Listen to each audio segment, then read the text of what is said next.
La rupture, qui est la thématique, c'est peut-être aussi une évolution. Et je pense qu'aujourd'hui, quand un patron d'aéroport rencontre un autre patron d'aéroport, jusqu'ici on se posait la question combien tu as fait de passagers l'année dernière.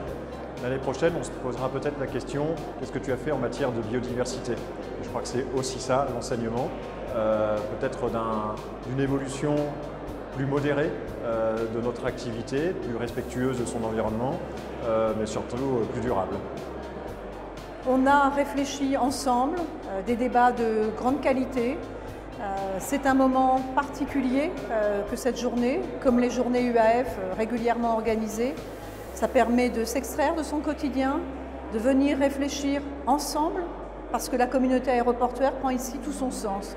Et c'est le rôle de l'UAF, c'est de parler de compétitivité, attractivité, en étant concurrent en termes d'aéroport.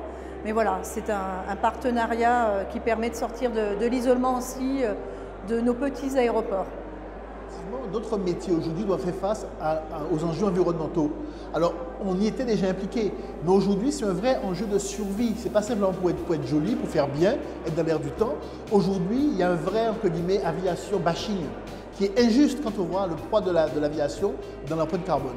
Mais aujourd'hui, on doit faire mieux, beaucoup mieux, et surtout mieux communiquer sur tout ce qu'on fait, les aéroports, mais aussi entraîner la profession avec nous, les compagnies aériennes. Et je crois que si un message à faire passer après ce congrès, c'est celui-là aujourd'hui. Il faut véritablement que les aéroports, mais aussi leurs partenaires, les compagnies aériennes, s'engagent de manière volontaire et forte dans leur contribution justement à la diminution de la problématique en matière de risque de réchauffement climatique. Et je crois qu'aujourd'hui, il faut qu'on se batte dans cette même cause si on veut préserver les emplois, préserver le dynamisme de ce secteur d'activité.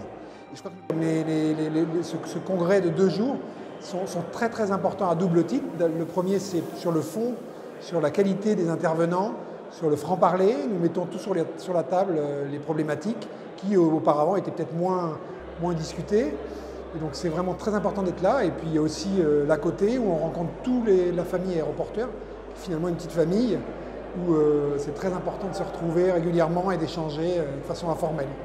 Donc ces journées sont vraiment très, très, très riches, particulièrement cette année, je pense, parce qu'avec les ruptures évoquées dans la thématique, on avait besoin d'une vision un peu globale, nous qui sommes sur le terrain dans les petits aéroports régionaux, et c'était vraiment très utile.